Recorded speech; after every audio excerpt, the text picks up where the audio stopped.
রান্নাঘরে কাজ করছিলাম। গরমে ঘেমে উঠেছিলাম, পুরোটা ঘরে হাওয়া চলাচল না থাকায় একটু ভেজা ভাব লাগছিল। গায়ে কাপড়টাও স্যাঁতস্যাঁতে হয়ে উঠেছিল, শাড়ির আঁচলটা কাঁধের একপাশে হেলেছিল, খেয়াল করিনি। ঠিক করে নেওয়ার কথা এমন সময় টের পেলাম তার চোখ কোথাও আটকে গেছে। এক দৃষ্টিতে তাকিয়েছিল, ঠিক বুঝতে পারছিলাম না কোথায় হঠাৎ করে তার হাতটা আমার কাঁধ ছুঁয়ে গেল হালকাভাবে। সেটা ইচ্ছাকৃত না, অনিচ্ছাকৃত বোঝা মুশকিল, তবে সেই মুহূর্তটাকে আলাদা করে মনে থেকে গেল আমার নাম ঝুমা। বয়স ৩৯, ছুঁই ছুঁই আয়নার সামনে দাঁড়ালে এখনও মনে হয় বয়সটা যেন হঠাৎ থেমে গেছে কোথাও।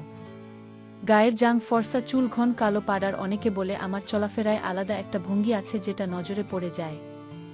সহজেই শাড়ি পরি ঢিলেঢালা করে, আর ব্লাউজটা হবে আরামদায়ক মাপে। আমি জানি আমার হাঁটার ধরন, কথা বলার ছন্দ, এই সব কিছু পাড়ার অনেকের চোখে পড়ে। মহিলারা অনেকে মুখ চেপে হাসে, পুরুষরা চুপচাপ দেখে রাখে। আমি কখনো সংসার করিনি। ছোটবেলাতেই মা বাবা মারা গেছে। তারপর থেকেই মানুষদের বাড়িতে কাজ করতে করতেই বড় হয়ে উঠেছি। রান্নাঘর মোছা, কাপড় ধোয়া, যা কিছু কাজ দরকার সব করি। তবে কাজের বাইরেও আমার একটা আলাদা পরিচয় আছে। লোকজন আমাকে চেনে কারণ আমি গান গাই, ফেসবুকে মাঝে মাঝে রিল করি, হাসি খুশি থাকি। আমার গলায় যেন সবসময় একটা সুর লেগে থাকে আর কোমরে থাকে কাজের তাল। আমি জানি আমার উপস্থিতি ঘরের পরিবেশে আলাদা প্রভাব ফেলে। পাড়ার এই দিকটায় অনেক বাড়িতে কাজ করেছি।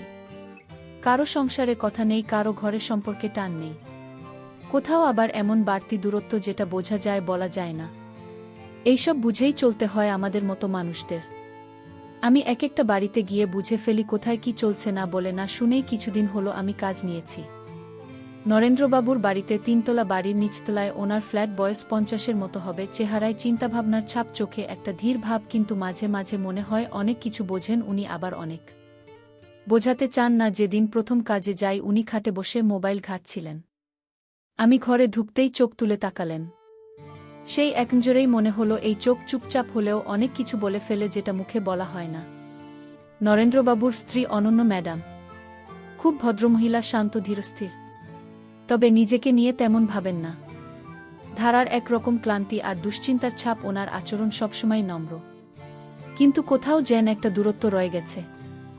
সংসারের ভেতরে, এই সংসারে অনেক কিছু আছে কিন্তু অনেক কিছুই নেই। আমি রান্নাঘরে পেঁয়াজ কাটছিলাম, হাতে ছুরি চলছিল, কিন্তু মনটা অন্য কোথাও মনে হচ্ছিল। কেউ যেন পেছন থেকে তাকিয়ে আছে। ঘাড় না ঘুরিয়েও জানি সেই দৃষ্টিটা কার। ঘরের হাওয়ায় একটা অজানা উত্তাপ টের পাওয়া যাচ্ছিল। আমি কিছু বললাম না, তাকালাম না। আমাদের মধ্যে কোনো কথা প্রয়োজন পড়ে না, সব সময় শুধু সময়ের অপেক্ষা। এক দুপুরে যখন বাড়ি থাকবে ফাঁকা, রান্নাঘরের ফ্যান বহুদিন ধরে নষ্ট, আমি জানি তবু কিছু বলিনি। গেট পেরিয়ে ঢোকার সময়েই বুঝেছিলাম আজ গরমটা একটু বেশিই লাগবে। সোজা রান্নাঘরে গিয়ে হান্ডি নামালাম, শাড়ির আঁচল কোমরে পেঁচিয়ে চুলটা সামলে কাজ শুরু করলাম। এমন সময় টের পেলাম চোখের দৃষ্টি এসে থেমেছে আমার দিকে। আমি ঘাড় না ঘুরিয়ে বসতে পারলাম। নরেন্দ্রবাবু সোফায় বসে আছেন, চায়ের কাপ আর পেপারের আড়ালে থেকে যা তাকিয়ে আছেন রান্নাঘরের দিকে। আমি তখন হাঁটু গেড়ে আলু কুড়োচ্ছিলাম। আঁচলটা একপাশে সরে গিয়েছিল, ঠিক করিনি। আমার ঘাড়ে ঘাম জমেছে, আর চারপাশের গরমে কাজ করতেও কষ্ট হচ্ছিল। এমন সময় আমি হালকা গলায় বললাম, বাবু ফ্যানটা কবে ঠিক করাবেন? উনি হেসে বললেন, এই গরমে তোমাকে দেখলে মনটাই ভালো হয়ে যায় ঝুমা। আমি শান্ত স্বরে বললাম, গরমে কেউ ভালো লাগে নাকি? উনি বললেন, সবাই না, কিছু মানুষ হয়। আমি তখনও পেঁয়াজ কাটছিলাম, চোখ জ্বলছিল কিন্তু পানি পড়ছিল না। ঘরের গরমে চোখও যেন শুকিয়ে গিয়েছিল। আমার আঁচল তখনও একপাশে পড়েছিল, আমি আলতোভাবে তা ঠিক করছিলাম। ঠিক তখনই উনি রান্নাঘরের চৌকাঠে এসে দাঁড়ালেন। বললেন, আজ কি রাঁধছ? আমি বললাম, তরকারি ভুলো আর মাছ আলু দিয়ে। উনি বললেন, মাছটা একটু নরম করে ভাজো, আমার কাটায় সমস্যা হয়। আমি মাথা নাড়লাম, বললাম, আচ্ছা। আমি নিচু হয়ে কড়াই নামাচ্ছিলাম, এমন সময় পেছন থেকে একটা নিঃশব্দ উপস্থিতি টের পেলাম। উনি পিছনেই ছিলেন, এটা বুঝে নিলাম। আমি ধীরে উঠে দাঁড়ালাম। উনি সামান্য সরে দাঁড়ালেন, তারপর বললেন, তোমার কাজে একটা পরিচিত গন্ধ আছে যেটা ঘরকে অন্যরকম করে তোলে।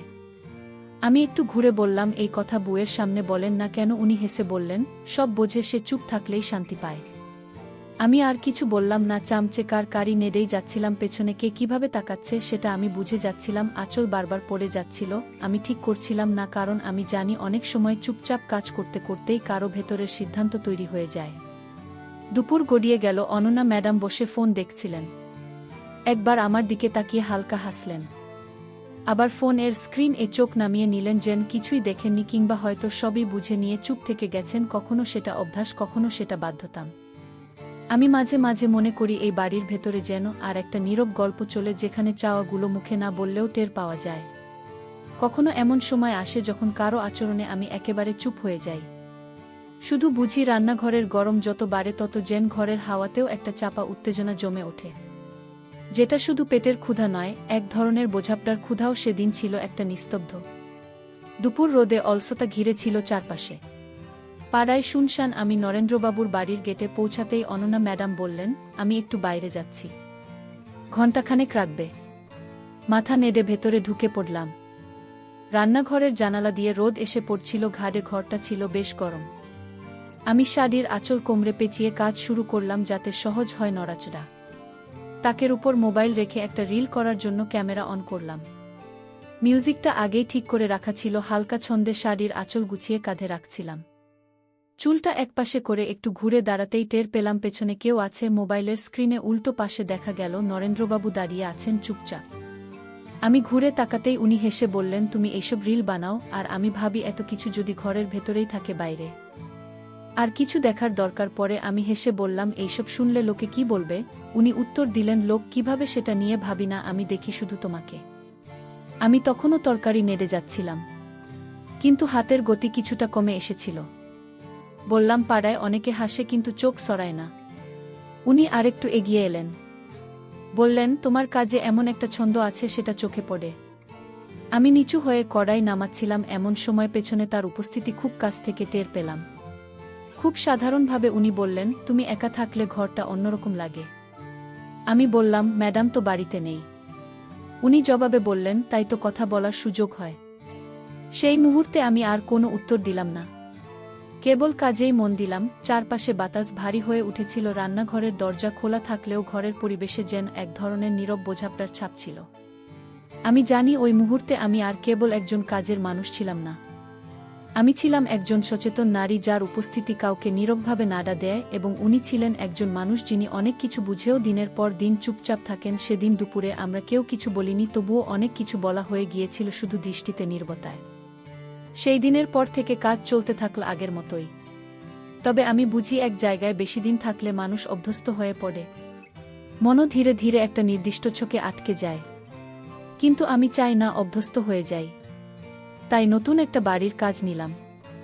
সেই বাড়িটা রাস্তার মাথার দিকে, 3 তলার ফ্ল্যাট। ভেতরে ঢুকেই মনে হয় বাতাসে একটা আলাদা ঘরোয়া সুবাস মিশে আছে, যেটা খুব পরিচ্ছন্ন আর সাজানো মনে হয়। জানালায় পর্দা, আলোটা কুসুম গরম হলুদ। যিনি থাকেন তার নাম অঞ্জলা। নামের মতোই তিনি যথেষ্ট গুছিয়ে থাকা একজন নারী। গায়ের রং উজ্জ্বল না হলেও পরিষ্কার, সাজগোজেও তিনি বেশ খেয়াল রাখেন। চুলে কাজল, ঠোঁটে হালকা লিপস্টিক। উনি সকাল দুপুর বিকেল সবসময় আরামদায়ক পোশাক পরে থাকেন, হালকা নাইটি, যেটা দেখে বোঝা যায় তিনি নিজের কমফোর্টে বিশ্বাসী। নতুন করে এখানে কাজ শুরু করলাম, কিভাবে সময় এগোয় সেটাই এখন দেখার। আমি প্রথম দিনেই দেখলাম উনি আয়নার সামনে দাঁড়িয়ে চুল আঁচড়াচ্ছেন। হালকা নিচু হয়ে কিছু তুলতেই নজর চলে গেল। স্বাভাবিক এক মুহূর্ত, কিন্তু কেমন যেন আটকে গেলাম। অনেক মেজেকেই দেখি, কিন্তু অঞ্জলার নিজের মতো করে চলাফেরা করার এক আলাদা ভঙ্গি আছে, যা সহজ আর আত্মবিশ্বাসী। আমি চুপচাপ কাজ করছিলাম, এমন সময় দরজার কলিংবেল বাজল। অঞ্জলা নিজে গিয়ে দরজা খুললেন। একজন ভদ্রলোক ঢুকলেন, লম্বা গাঢ় রঙের চোখে সানগ্লাস হাতে ব্যাগ। কথাবার্তায় বোঝা গেল পরিচিত কেউ, যেন বহুদিনের সম্পর্ক। অঞ্জলা হেসে বললেন, একদম ঠিক সময় এসেছ। তারপর দুজনেই ভেতরে চলে গেলেন। ঘরের দরজায় পর্দা টানা ছিল। আমি নিজের কাজে ব্যস্ত ছিলাম, তবে মাঝে মাঝে কিছু কথা কানে আসছিল। মাঝে মাঝে হাসির শব্দ, মাঝে মাঝে নীরবতা, একটা চাপা বোঝাপটার ছায়া যেন ঘরের হাওয়ায় মিশে যাচ্ছিল। আমি কিছু দেখিনি, কিন্তু অভিজ্ঞতা বলে দেয় কোন ঘরে কারা কতটা কাছাকাছি। লোকটার নাম সঞ্জয়, সেটা পরে বুঝলাম। তিনি নিয়মিতই আসেন, কখনো দুপুরে, কখনো বিকেলে। অঞ্চলা প্রতিবার দরজা খুলে বলেন, এইমাত্র চা হয়ে গেছে। ওদের মধ্যে একরকম সহজ বন্ধুত্ব আছে, যেটা সময়ের পরীক্ষায় গড়ে ওঠে। অঞ্জলার স্বামী বিদেশে ইতালিতে থাকেন, বহু বছর ধরে ফোনে কথা হয় ঠিকই, কিন্তু মানুষ যখন পাশে থাকে না তখন ঘরের প্রয়োজন বদলে যায়। আমি বুঝি অঞ্জলার এই সম্পর্কটা শুধু আলাপ নয়, কিছু নির্ভরতার জায়গাও তৈরি করেছে। আমি প্রতিদিন এইসব ঘরে কাজ করতে করতে বুঝে ফেলি কোনো ঘরের বাতাসে কী রকম ভার থাকে। অঞ্জলা কখনো এসব নিয়ে আমার সাথে কথা বলেন না, কিন্তু তার চলাফেরা, আত্মবিশ্বাস আর নিজের মতো থাকা সব মিলিয়ে বোঝা যায় তিনি জীবনকে নিজের মতো করে সাজিয়ে নিয়েছেন। সেদিনটা ছিল অপেক্ষাকৃত শান্ত। দুপুর অঞ্জলা বললেন, তুমি মশলাটা বেটে দাও, আমি একটু বিশ্রাম নিচ্ছি। আমি রান্নাঘরের কোণে বসে বাটা চালাচ্ছিলাম। কাজ করতে করতে একটু গরম লাগছিল। আঁচলটা কোমরে পেঁচিয়ে নিলাম যেন সহজে কাজ করতে পারি। এমন সময় শুনলাম কেউ ঘরে ঢুকছে। মাথা না তোলেই কাজ করছিলাম। হঠাৎ ফ্রিজ খোলার শব্দ, ঘাট ঘুরিয়ে দেখি সঞ্জয় দাঁড়িয়ে হাতে এক গ্লাস পানি নিচ্ছেন। উনার চোখ আমার দিকে থেমেছিল কিছুক্ষণ, আমি বুঝলাম, তবে কিছু বললাম না। কেবল বাটার গতি একটু ধীরে করলাম যেন শব্দটা একটু স্পষ্ট শোনা যায়। তিনি কাছে এসে বললেন, তুমি ঝুমা? আমি বললাম, হ্যাঁ, নতুন কাজ নিয়েছি এখানে। উনি বললেন, তোমার রান্নার গন্ধে কিছু আলাদা আছে মনে হয়। আমি হেসে বললাম, এখনো তো রান্না শুরুই হয়নি, মশলাই বাড়ছি। উনি বললেন, এই গন্ধটা মনে টানে রাখছে। আমি এবার ওনার দিকে তাকালাম। চোখে চোখ পড়তে দুজনে কিছুটা থেমে গেলাম। কয়েক মুহূর্ত নীরবতা। তারপর আমি বললাম, চা করে দিচ্ছি, বসুন। উনি বললেন, না, বেশি সময় নেই, তবে তোমাকে দেখে মনে হচ্ছে সময় একটু থেমে থাকুক। আমি আবার বাটার দিকে মন দিলাম, কিন্তু এবার গতি ছিল একটু আলগা, একটু শান্ত, যেন শব্দটা ঠিকঠাক পৌঁছায়। উনি পাশে দাঁড়িয়েছিলেন। আমি বললাম, দিদি ঘুমোচ্ছেন মনে হয়। উনি বললেন, ক্লান্ত বলছো, অথচ তোমারই মুখে পরিশ্রমের ছাপ বেশি। আমি হাসলাম না, কিছু বললাম না, শুধু হাত চালাতে লাগলাম। বাইরে বিকেলের আলোটা ঘরের ভিতর ঢুকছিল। সবকিছু যেন এক ধরনের থেমে থাকা সময়ের মধ্যে আটকে গিয়েছিল। আমি ধীরে উঠে দাঁড়ালাম, মশলার হাঁড়িটা তাকের উপর রাখলাম, তারপর পেছনে না তাকিয়ে বললাম, শব্দ ছাড়া কথা আপনি বুঝতে পারেন? ও হেসে বলল, যারা না বলে অনেক কিছু বোঝে তারা এসব বুঝতে পারে। আমি একবার চোখ তুলে তাকালাম। ওর চোখে এক ধরনের গভীরতা ছিল যেটা সবসময় কথায় প্রকাশ হয় না। আমি আর কিছু বললাম না, শুধু জিজ্ঞাসা করলাম, চা লাগবে? সে বলল, চা নয়, আজ শুধু এই ঘরের গন্ধটুকুই মনে রাখব। তারপর এক গ্লাস পানি হাতে নিয়ে ধীরে সরে গেল, কিন্তু তার উপস্থিতির একটা ছাপ থেকেই গেল। আমি আবার কাজে মন দিলাম।